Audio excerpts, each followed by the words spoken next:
coming to you from the mobile Hudson Media Group studio right here in the Uribe compound.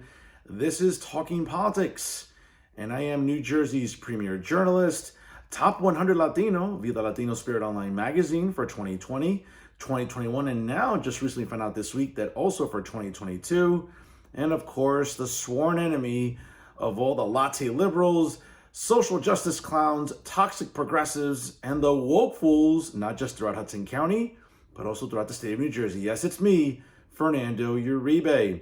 Hope you all had a wonderful week, ladies and gentlemen. As always, there's a lot to discuss, so let's get started. Here's what I'm thinking about right now. Ladies and gentlemen, obviously I live right here in Hudson County, and I get the privilege of looking at the skyline of Manhattan only a couple blocks from my house.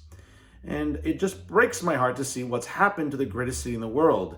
Not just for the last 8 years, and thankfully, Bill de Blasio is no longer the mayor of New York, but pretty much, I think he's been replaced by the black Bill de Blasio in Eric Adams. And yes, he may not be as liberal as Bill de Blasio, but what does that even mean?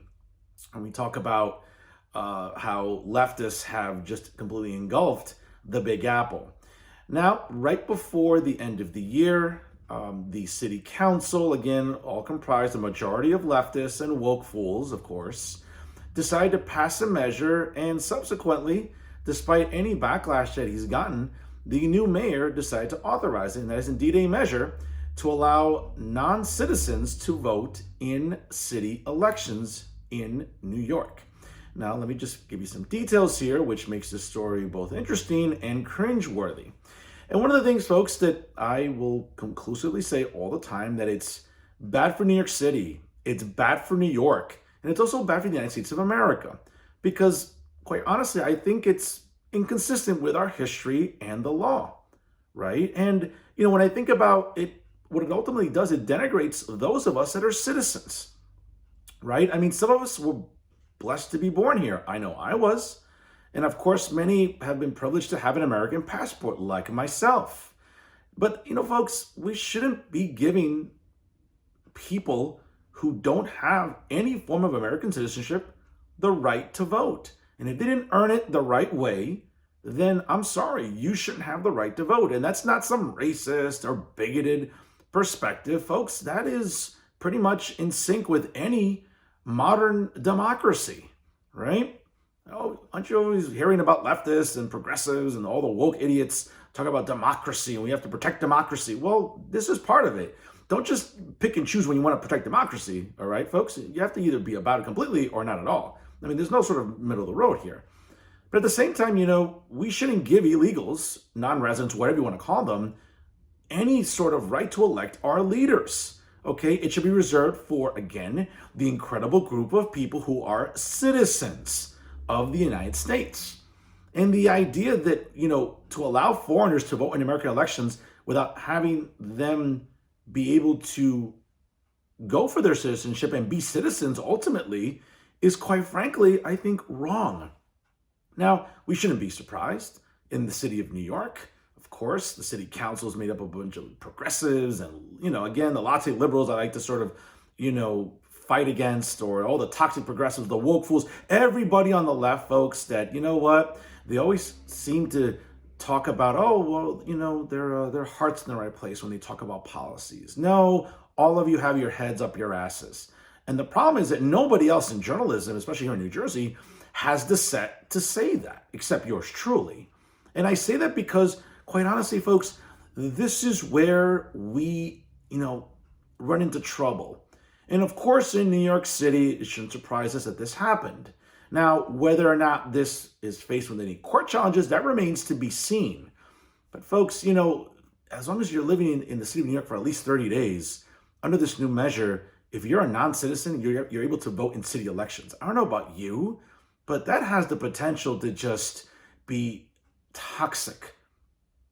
Okay? The ability of foreign governments to influence even a local election in New York City by sending perhaps some of its worst people here, you know what? That's not something we should be encouraging or applauding.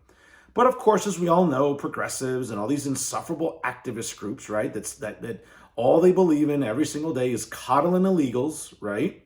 Because it's not just in New York, folks, but don't be surprised, and mark my words, don't be surprised if those same typical insufferable leftists that, again, permeate throughout the city of New York, that try to influence policy on the city council or in the state legislature in Albany, also either make their way across the river here to New Jersey, or just, again, those already that live here, those typical insufferable leftists, right, will try to convince the legislature or even local municipalities here in New Jersey to enact the same measure. You don't believe me? Folks, think about it. We have, again, the typical insufferable, annoying, obnoxious activists here in New Jersey, right? Like Patty Campos Medina, or Amy Torres with the New Jersey Alliance for Immigrant Justice, or Make the Road New Jersey, or Progressive Democrats of New Jersey, or Progressive Democrats of Hudson County.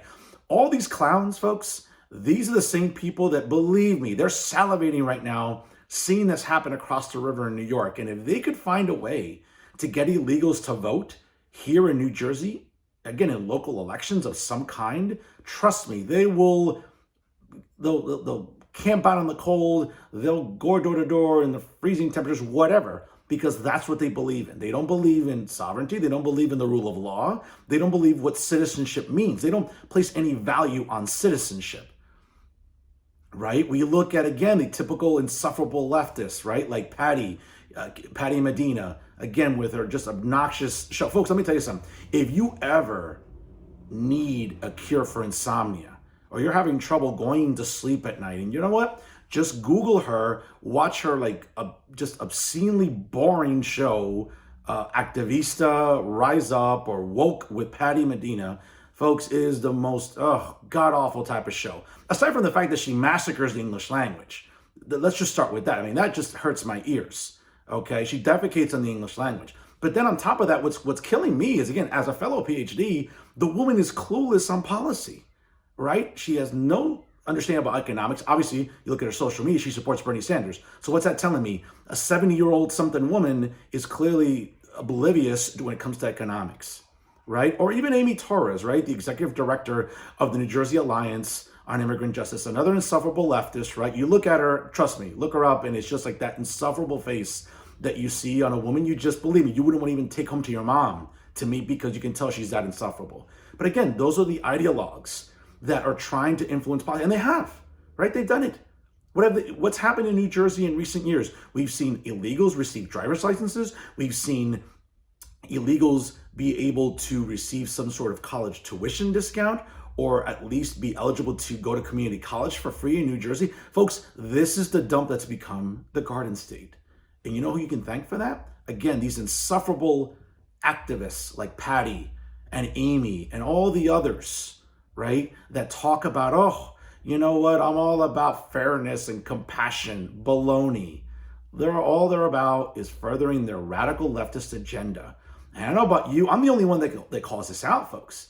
Because you know what? If we wait for David Cruz from NJTV and New Jersey Spotlight to even talk about this in a 10-second segment, right? Then we'll be waiting for his New York Mets to win a World Series. And we all know we've been waiting forever, so that's how long we're going to have to wait for him to even have any journalistic integrity to cover something like this.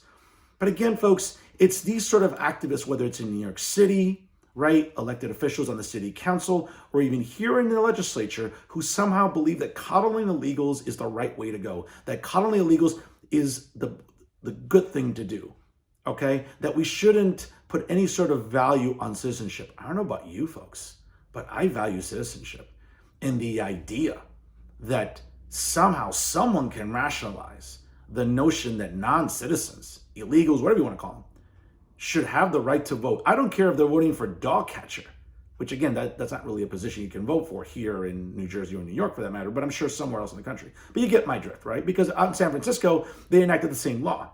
And we all know what a dump San Francisco is, right? It's one of the more liberal cities in the country, if not the most liberal city. I mean, it's a cesspool over there. And New York City is becoming a cesspool too. And Eric Adams promised to sort of get away from the 8 years of toxicity that was the Bill de Blasio administration. How is this any different? Why are we encouraging this? And again, folks, here in New Jersey, you know, it's going to be the same activists trying to influence the legislature. Mark my words, folks. This is not gaslighting. This is not me being bombastic. This is not me being racist or bigoted. This is me being real, because no one else is going to tell you this. We got to be careful with these sort of activists, folks, because they're the ones trying to get the ears of legislators. Again, it's funny when I look at people like Patty Medina and how bad she thinks it is in this country. Why don't you go back home to your native El Salvador, right? Oh, I'm sorry, you won't. You have it too good here. Why would you go back to that dump? And folks, let's be honest, it's a dump. It's governed poorly. It's overrun by gangs. There's poverty all over the place. But you know what? Why don't you go back there since you're so concerned with governing and proper governing? Why don't you go back home and go work on policies there? Oh, that's right. You have it too comfortable here. Like the typical socialist folks, you know what? They like to talk a good game, but they like doing it from here. They don't like doing it abroad. They don't like to go overseas and see how their policies will work because guess what? They'll soon realize that they don't. But of course, again, like other comfortable socialists and leftists, right? Whether it's Patty or Amy Torres or anybody else, take your pick, folks. I mean, there's a group of them, all right? They multiply like bacteria, let's be honest. But folks, these are the people we have to watch out for because sooner or later, that rationalization that illegals and non-citizens should be able to vote in elections of any kind, that's going to be rationalized. That's something that, hey, if you're not on board with it, then you're a racist. Then you're a bigot. You don't have any compassion. Folks, I have tons of compassion. Okay? I have to endure some of the most horrible of drivers, which I'll get to a little bit later on the show, and some of the most insufferable people politically here in Hudson County, whether it's these organizations, Progressive Democrats of New Jersey, or even the Progressive Democrats of Hudson County. These are insufferable human beings, folks, that have zero interest in bettering anything around us. Folks, you know what's funny about progressives? Yeah, they're progressive, all right? They want to make things progressively worse. And of course, we see it in New York, and we're seeing it here in New Jersey. And that's what I'm thinking about right now.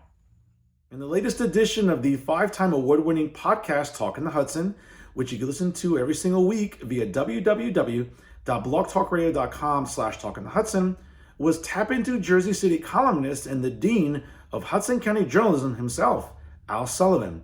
We spoke for an hour on a variety of different topics, and here are some highlights for your consideration.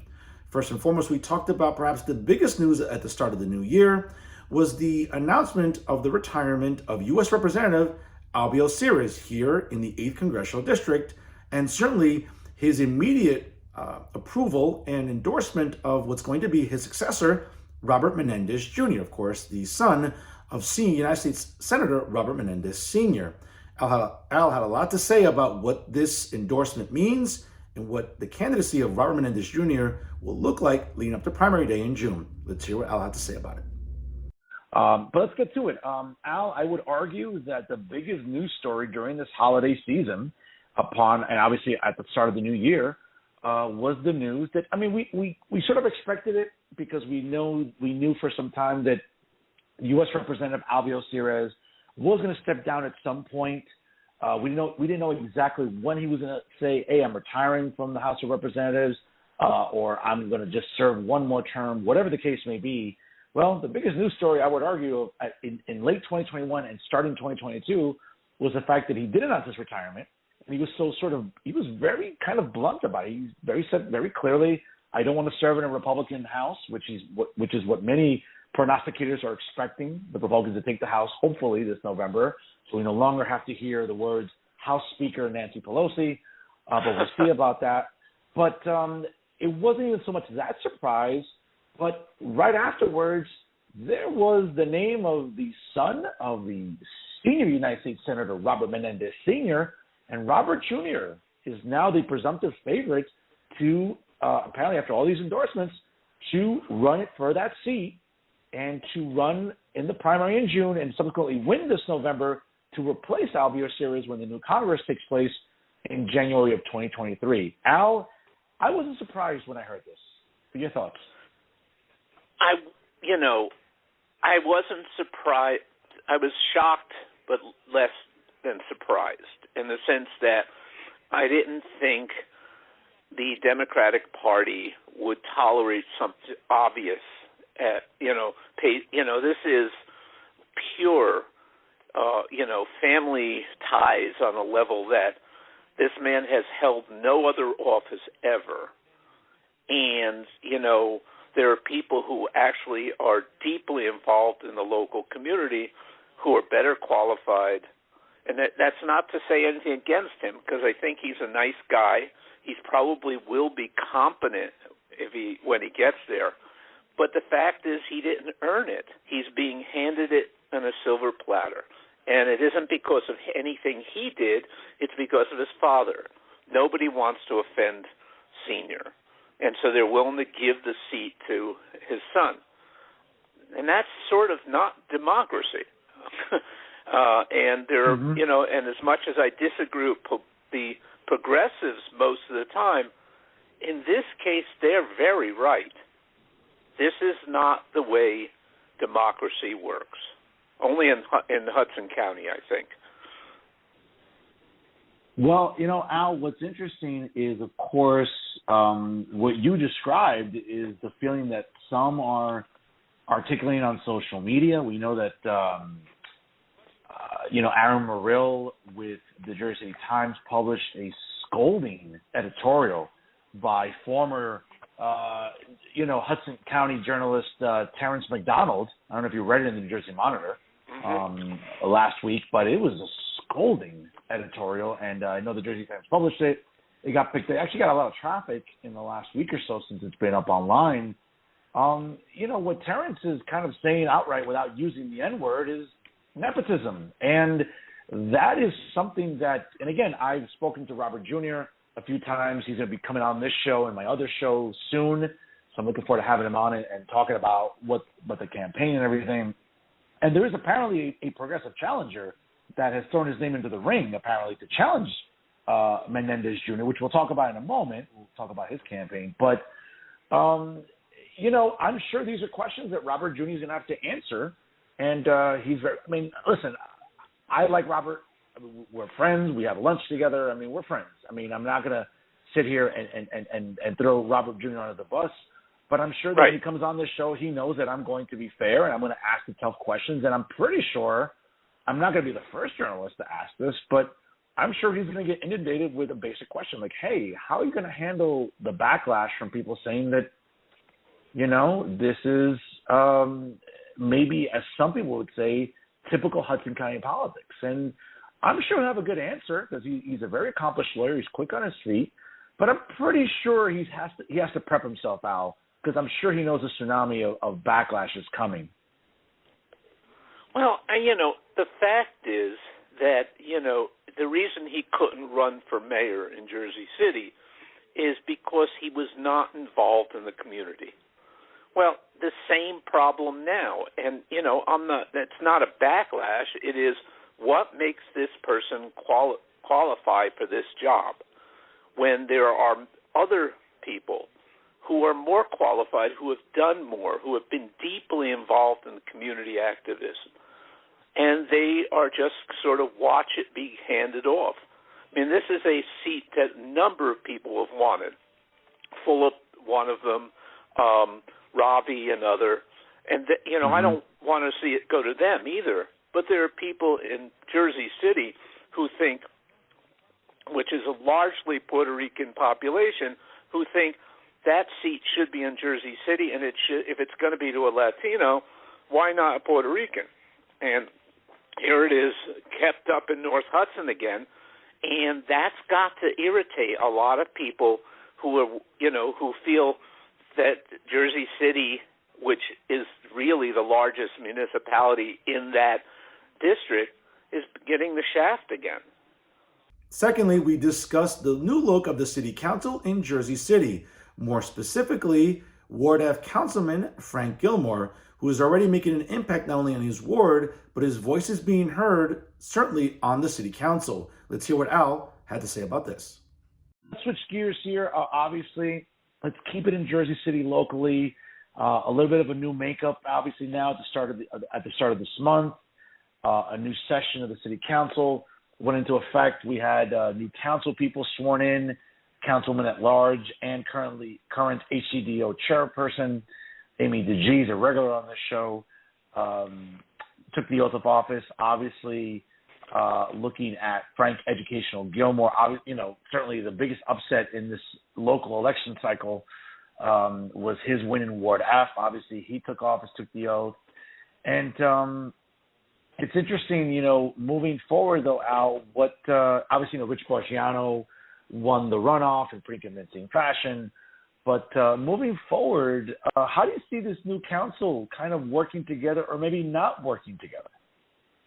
Well, there was already an incident in the first caucus meeting, okay, in which you're seeing coalitions develop on the council, and one of them is Gilmore and Waterman seem to be in a interesting Ward F power play. I mean, and it looks like, from what the caucus meeting, it looks like they are going to start shaping the future of policy.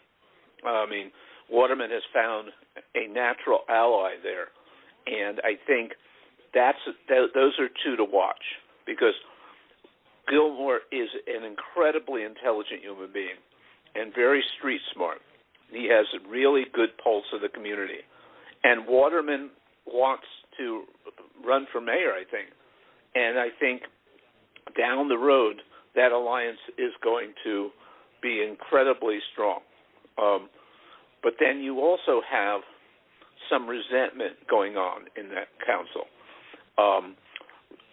There was belief that Danny Rivera was going to become the council president, and I think that you may see a split between him and some of the other council people, and I don't know if the mayor, but probably not, but that's going to filter into a lot of decisions being made, and some of that came out in yesterday's caucus or Tuesday's caucus, and that's stuff to watch, because that dynamic.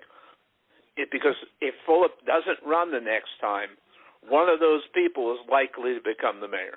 It was certainly a very interesting episode, as it always is with Al Sullivan, and you can listen to it in its entirety once again by going to www.blogtalkradio.com/talkingtohudson. You can download the episode and listen to it anywhere at any time from any PC, Mac, smartphone, or tablet. As Talking to Hudson approaches its 5th birthday coming up on March the 1st, I'll continue bringing you the exclusives that nobody else is bringing you in Hudson County media every single week on Blog Talk Radio. Now some local stories for your consideration. Let's start in North Bergen. And folks, a shout out to James de los Santos, the editor and publisher of HUDpost. Yes, folks, HUDpost. It's become quite a popular term to use on social media. But let me tell you something. I'm here to defend James de los Santos and defend HUDpost. They're a worthwhile news organization, and despite any backlash that they got over this past weekend, you know what? I'm going to stand by them because of their overall body of work. Now, as it pertains to last weekend, it was reported at 7:03 in the morning that the North Bergen Police Department received a phone call concerning a serious motor vehicle accident which transpired along 41st Street and Tunnelly Avenue. A Honda struck a garbage truck which caused the vehicle to catch on fire. The driver of the Honda was North Bergen Police Department police officer Julio Noriega. He was unconscious and was pulled from his vehicle. He was then transported to the Jersey Medical Center, where he succumbed to his injuries, and unfortunately he passed this weekend.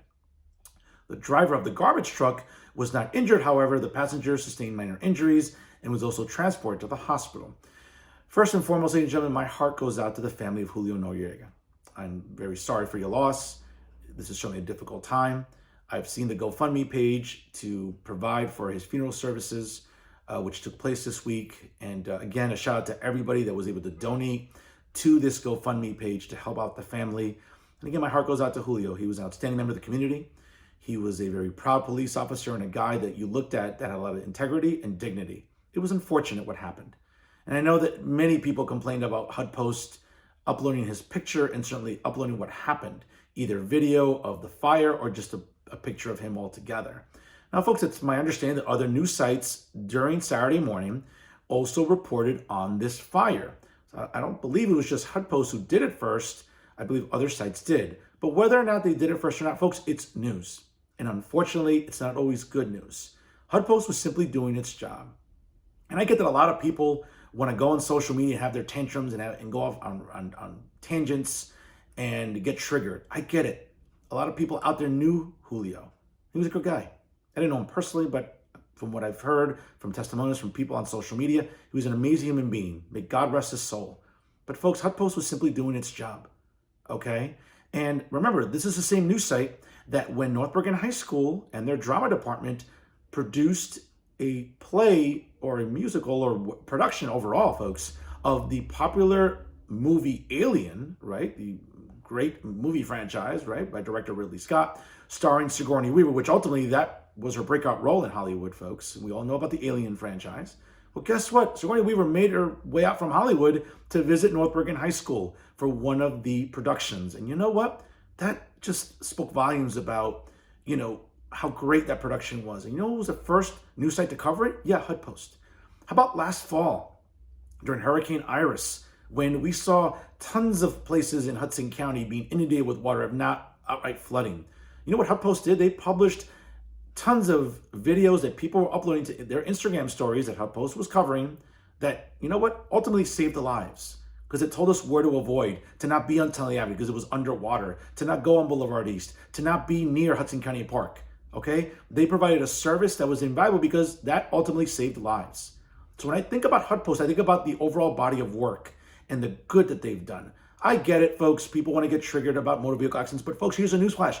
A lot of you drivers suck. A lot of you out there in Hudson County don't know how to drive. You're atrocious drivers. So when I see people driving by an accident, okay, whether it's a motorcycle or a car, you know what? And people are screaming, HuffPost, HuffPost, HuffPost. Yeah, it's funny because sometimes there are a lot of bad drivers, okay? There just are, all right? And I'm sorry, someone has to say this. When I see a car on fire, someone says, oh, who knows? That's if a car just catches on fire on Burger Line or on Boulevard East or Kennedy Boulevard. You know what, folks? A lot of you are just negligent and reckless. You don't take care of your vehicles. I'm not a mechanic, but I know enough that, you know what? You need to change your oil. You need to change the transmission fluid. You need to look after your vehicle. If it catches on fire, that's why. Okay? A lot of you out there are just these entitled, typical millennials that want to bitch and moan about everything. I get it. You know what? You don't want to be on HuffPost. Take better care of your vehicles. Drive safely. Okay? It seems like I'm watching the Fast and Furious franchise with some of these cars flipped over on Tennessee Avenue or somewhere else. Okay? A lot of you out there suck at driving. You need to own that. All right? Stop getting triggered by people uploading videos on HuffPost about the bad drivers out here. Again, folks, I'm not saying Julio Noriega was irresponsible and reckless. He wasn't. Okay? That was just one of those unfortunate incidents. And again, God rest his soul. But for everybody else that looks at all these videos on HuffPost and sees everybody getting triggered, you know what? For the most part, a lot of them deserve sort of the backlash and the ridicule because a lot of you drivers suck. You need to own that. I don't care. You want to vilify me? You want to say I'm gaslighting? Whatever. I'm telling you the truth. A lot of the journalists won't do that, but I will. So do me a favor. Lay off on HuffPost because for their overall body of work, HuffPost has been a blessing to journalism here in Hudson County. Lastly, let's go to the peninsula city of Bayonne, and a special thank you to John Hines with the Hudson County View for his report on this story. Now, Hudson County Democratic Organization Chairwoman and also the newly elected Councilwoman at Large in Jersey City, Amy DeGees, made a trip to Bayonne to congratulate the new state assemblyman, William Sampson, out of the 31st Legislative District for being sworn in earlier in the week. Now, according to the chair of the Hudson County Democratic Organization, she said, quote, I'm so excited to see this new group of legislators being sworn in. As an active member, Assemblyman Sampson is dedicated to fighting for the working class and delivering more jobs and opportunities for Hudson residents. I look forward to this new session and working with Assemblyman Sampson and our entire delegation to keep moving Hudson County forward. Yes, folks, it was quite the pleasantries this week in Bayonne, but I suspect in the coming weeks and months ahead, that's all going to disappear as we know that Bayonne Mayor Jimmy Davis is running for a third term. And we know that it's going to be very difficult with his opponent breathing down his neck, as they say figuratively and literally, of course, politically. We're going to see where this election goes, folks, but appreciate it now while you can, because these pleasantries in the Peninsula City may not be lasting very long. We all know it's going to be a very contentious campaign between Sharon Androsky, the city council president in Bayonne, and of course, Bayonne Mayor Jimmy Davis, as he'll have to defend his record after 2 terms. There's been some controversies. There's been a lot of progress in Bayonne, to say the least, right? We've seen some development. We've seen some businesses, even before COVID, come to the Peninsula City and call it home.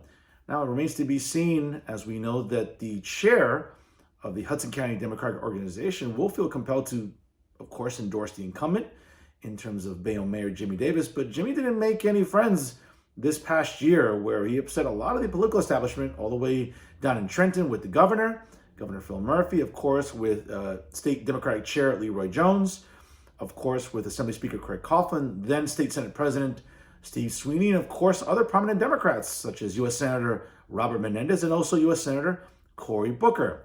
We'll see whether or not that anger and that vitriol that was levied at Jimmy Davis in a lot of political circles will come back to haunt him, as we know that the municipal election in May is quickly approaching. And that's our show for this week.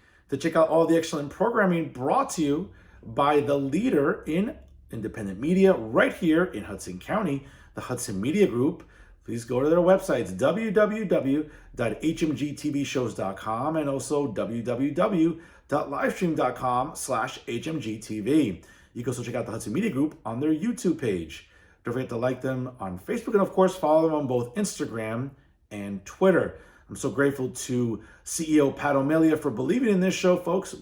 You know, it debuted back in April of 2019, and as we approach its third birthday coming up in just a few months, I couldn't be more humbled by his support, really, of this program, its content, and of course, the respect he has for my brand of opinion journalism, because it resonates with people. It really, really does. And I have to just say to Pat O'Melia, Happy New Year to you, sir, and thank you again for believing in this program. Of course, ladies and gentlemen, you can check out all episodes of the 5-time award-winning podcast, Talking the Hudson, by going to www.blogtalkradio.com/talkingthehudson. Episodes are available to listen to anywhere and anytime from any PC, Mac, smartphone, or tablet. Don't forget to check out Talking Politics with Fernando Uribe on Instagram. You could also follow me on Instagram at Professor Fernando Uribe, and also make sure you like Talking Politics with Fernando Uribe on Facebook as well. And always remember, ladies and gentlemen, if it's unbiased, unfiltered, and unafraid, it's always Talking Politics right here with the Hudson Media Group. I am New Jersey's premier journalist, top 100 Latino, via Latino Spirit Online magazine for 2020, 2021, and now 2022, and of course, the sworn enemy of all the local latte liberals, toxic progressives, social justice clowns, and all the woke fools in not just Hudson County, but throughout the state of New Jersey. Yes, it's me, Fernando Uribe, saying so long, and as always, thank you so much for watching.